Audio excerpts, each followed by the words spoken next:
பெண்கள் வந்து குறிப்பாக குழந்தை பிறந்ததுக்கப்புறம் பார்த்திங்கன்னா குண்டாகிற வாய்ப்புகள் அதிகம். இது எதனால இவங்க சீக்கிரம் குண்டாகிறாங்க அப்படின்றத பற்றி நம்ம என்னைக்காவது யோசிச்சிருக்கோமா?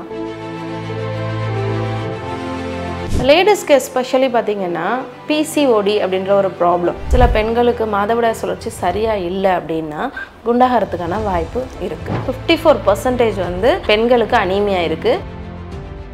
இந்த ஒபிசிட்டி ரிஸ்கையும் தடுத்துடலாம், வேறு ஏதாவது நியூட்ரிஷனல் டெஃபிஷியன்சி வர்றதையும் தடுத்துடலாம். ஸோ இந்த மாதிரி நேரங்களில் பெண்கள் எந்த மாதிரி உணவு எடுத்துக்கணும் அப்படின்றத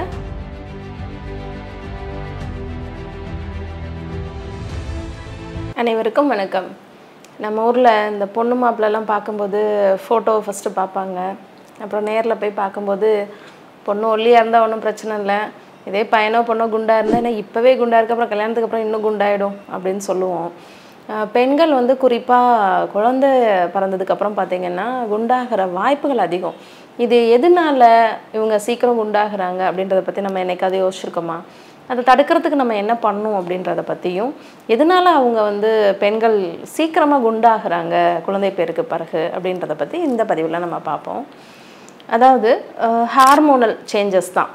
இப்போ பார்த்திங்கன்னா நம்ம சேனலில் வந்து முகப்பரு பற்றி பேசியிருக்கோம், டைப் ஆஃப் ஒபிசிட்டி பற்றி பேசியிருக்கோம், டைப் ஆஃப் பாடி பற்றி பியர் ஷேப்டு, ஆப்பிள் ஷேப்டு பாடி, எக்டோமாஃப், எண்டோமாஃப், மீசோமாஃப் இந்த மாதிரிலாம் நம்ம பேசியிருக்கோம். பொதுவாகவே இப்போ கொழுப்புகள் படியுது அப்படின்னு பார்த்திங்கன்னா எல்லாருக்கும் ஒரே ஏரியாவில் படியாது. லேடிஸ்க்கு பார்த்திங்கன்னா ஹிப்லையும் தைஸ்லையும் படியும், ஜென்ஸுக்கு பார்த்திங்கன்னா வயிறு இந்த மாதிரி பகுதியில் படிய ஆரம்பிக்கும்.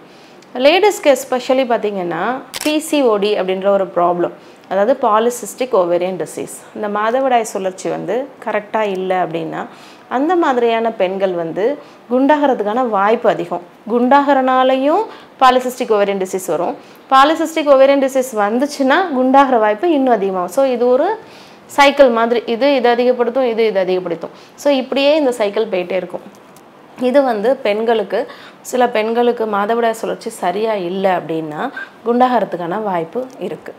அடுத்தது பார்த்திங்கன்னா குழந்தை அந்த பேறு காலத்தில் வந்து ப்ரொஜெஸ்டரானோட லெவல் அதிகமாக இருக்கும். ஒன்ஸ் டெலிவரி ஆகிடுச்சுன்னா ஈஸ்ட்ரோஜன் லெவல் அதிகமாகும். ஈஸ்ட்ரோஜனோட குவாலிட்டி என்னன்னு பார்த்திங்கன்னா கொழுப்பை சேர்த்து வச்சுக்கும். ஸோ கார்போஹைட்ரேட், இந்த மாவுச்சத்து ஃபுல்லாக வந்து உங்களுக்கு கொழுப்பாக கன்வெர்ட் பண்ணி அதை ப்ரிசர்வ் பண்ணி வச்சுக்கும். எஸ்பெஷலி எங்கே போய் ஸ்டோர் ஆகும்னு பார்த்திங்கன்னா நம்மளோட இடுப்பு பகுதியிலையும் தொடை பகுதியிலையும் தான் போய் ஸ்டோர் ஆகும். இதனால் இப்படி வந்து ஒரு நேச்சுரலாக நமக்கு ஒரு மெக்கானிசம் இருக்குது அப்படின்னா அந்த நேரங்களில் குழந்தைங்களுக்கு பால் கொடுக்குறனால எனர்ஜி ரொம்ப வேணும். ஸோ கொழுப்பாக நிறையா இருந்துச்சுன்னா அப்பப்போ மாறி எனர்ஜி கிடைக்குன்றது லாஜிக்கு. ஆனால் இப்போ நம்ம வந்து நிறைய ஊட்டச்சத்துக்கள் நிறைய கொடுத்துக்கிட்டே இருக்கிறனால எக்ஸஸாக நம்ம கொடுக்குற எனர்ஜி எல்லாமே கொழுப்பாக கன்வெர்ட் ஆகி அது போய் டெபாசிட் ஆகிட்டே இருக்குது. நம்ம அதுலேருந்து எடுத்து ஸ்டோர்லேருந்து யூஸ் பண்ணுறதில்ல. அதனால தான் அந்த ஈஸ்ட்ரோஜன் எக்ஸஸ்னால குழந்தை பிறந்ததுக்கப்புறம் உங்களுக்கு கொழுப்பு படிஞ்சு குண்டாகிற வாய்ப்புகள் அதிகமாகுது. இப்போ ஆண்கள் பெண்கள் 2 பேரையும் எடுத்துக்கிட்டிங்கன்னா ஒபிசிட்டி ரிஸ்க் யாருக்கு அதிகமாக இருக்குன்னா ஆண்களுக்கு அதிகமாக இருக்குது. ஆனால் கொழுப்பு படிகிற விகிதம் வந்து பெண்களுக்கு ரொம்ப ஜாஸ்தியாக இருக்குது. நேஷ்னல் ஹெல்த் ஃபேமிலி சர்வேல வந்து பார்த்திங்கன்னா சில வந்து கொஷினர்ஸ் கேட்டு சில பாடி மாஸ் இண்டெக்ஸ் எல்லாம் அளந்து பார்த்துருக்காங்க. அதில் வந்து அனீமியா வந்து பெண்களுக்கு அதிகமாக இருக்குது. கிட்டத்தட்ட 54% வந்து பெண்களுக்கு அனீமியா இருக்குது. எஸ்பெஷலி ப்ரெக்னன்சி அப்போ 44% அனீமியா ரிஸ்க்கு ஜாஸ்தியாக இருக்குது பெண்களுக்கு அப்படின்றத கண்டுபிடிச்சிருக்காங்க. நுண் ஊட்டச்சத்துக்கள் சாப்பிட்றது பெண்கள் அடையிலே ரொம்பவே குறைஞ்சிருக்கு. பெண்கள் வந்து கார்போஹைட்ரேட்ஸை நிறையா எடுத்துக்கிறாங்க, நுண் சத்துக்களை வந்து எடுத்துக்கிறதுக்கு தவறிடுறாங்க. நிறைய பேர் கீரைகள் சாப்பிட்றதில்ல, அப்படியே கீரைகள் சாப்பிட்டாலும் இந்த நூறு சாப்பிட்றாங்க அப்படின்ற மாதிரி கண்டுபிடிச்சிருக்காங்க. ஸோ பெண்களுக்கு வந்து கார்போஹைட்ரேட்டை குறைச்சிட்டு காய்கறிகள், கீரைகள் இதெல்லாம் நிறையா கொடுக்கும்போது அவங்களுக்கு நுண்சத்துக்கள் கிடைக்கும். அப்போ தான் நமக்கு B12, அயன் எல்லாமே கிடச்சி அவங்களுக்கு அனீமியா வர ரிஸ்க்கு குறையும். நல்ல ப்ரோட்டீன் அதிகமாக சாப்பிடும்போது ஒரு ஃபுட் கிரேவிங் இருக்காது. கிரேவிங் அதிகமாக நம்ம கார்போஹைட்ரேட் ஸ்வீட்ஸை நிறையா சாப்பிடுவோம். அப்போ என்னாகும், எக்ஸஸ் கார்போஹைட்ரேட் ஃபேட்டாக கன்வெர்ட் ஆகி கொழுப்பாக மாறுது. ஸோ ப்ரெக்னன்சிக்கு அப்புறம் லேடிஸ்க்கு வந்து சில ஹார்மோனல் சேஞ்சஸ் நடக்குது. சில பேர் பார்த்திங்கன்னா ரொம்ப டிப்ரெஷனே போயிடுவாங்க. சில பேருக்கு ஸ்வீட் கிரேவிங் இருக்கும். சில பேர் சம்மந்தம் இல்லாமல் ஏதோ பேசுகிற மாதிரி கூட இருக்கும். முதல்ல அமைதியாக இருப்பா, இப்போ கோவப்படுவா அப்படின்ற மாதிரிலாம் சொல்லுவாங்க. ஸோ ஹார்மோனல் சேஞ்சஸ் லேடிஸ்க்கு வந்து ப்ரெக்னன்சிக்கு அப்புறம் இருக்குது அப்படின்றத புரிஞ்சுக்கணும்.